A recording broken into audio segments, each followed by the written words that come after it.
Laban! Anak bayan! Anak bayan! Lumayang at lumalawak! Lumalaban! Isang mapagpalayang araw sa ating mga dito ngayon.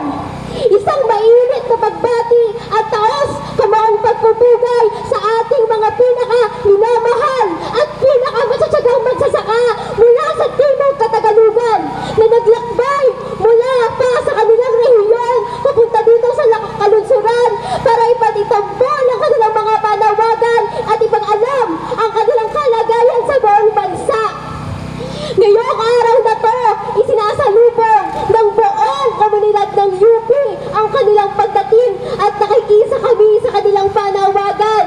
Kung kami dito ay ipinagkakait at merong kawalan ng espasyo sa aming edukasyon at kawalan ng espasyo sa aming paninirahan, sila naman ay humaharap ng kawalan ng lupa at kawalan ng karapatan na araw-araw nilang dinadanas dahil hindi nahihiwalay ang ating mga suliranin dahil nakapulog tayo sa malakolonyal at malapitan na lipunan.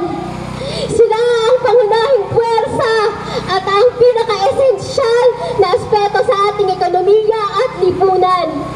Ang pangunahing problema nila ay lupa kung saan palaging hinahanapan sila ng mga titulo, laging kinakamkam ang kanilang lupa na dapat naman sa kanila naman yun in the first place.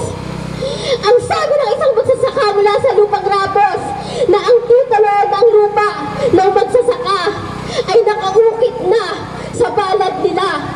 Kasi ang mga kamay nila mismo ang nagbubungkal sa lupa, ang mga kamay nila mismo ang naghahapag ng pagkain sa ating mesa at ang kanilang kamay mismo ang bumubuhay sa atin at sa buong lipunang Pilipino. Kaya ngayon, ilantad natin ang kapabayaan at kasinungalingan ni Marcos Jr.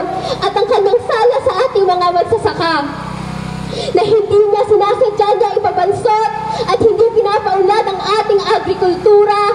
Kaya kahit na napakalawak ng ating mga sakahan, nananatiling atrasado ang ating agrikultura. Nananatili tayo nakadepende sa mga imported imbis na umaasa tayo sa sarili nating produksyon. Napakasimple ng hinihingi ng taong bayan.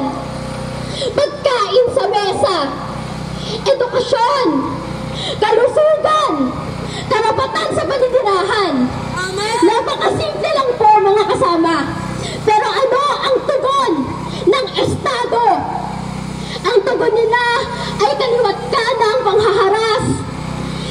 Sunod-sunod na pagbobomba sa ating mga komunidad at paninira sa ating kalikasan.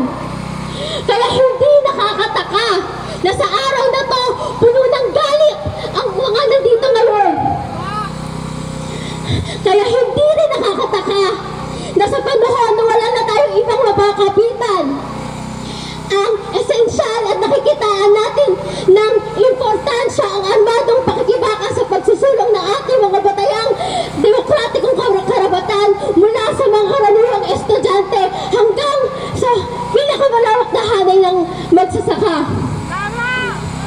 Kaya ngayon mga kabataan at artista ng bayan, bakit ba natin kailangan makipagbuhay at makipag-aralan sa mga batayang sektor?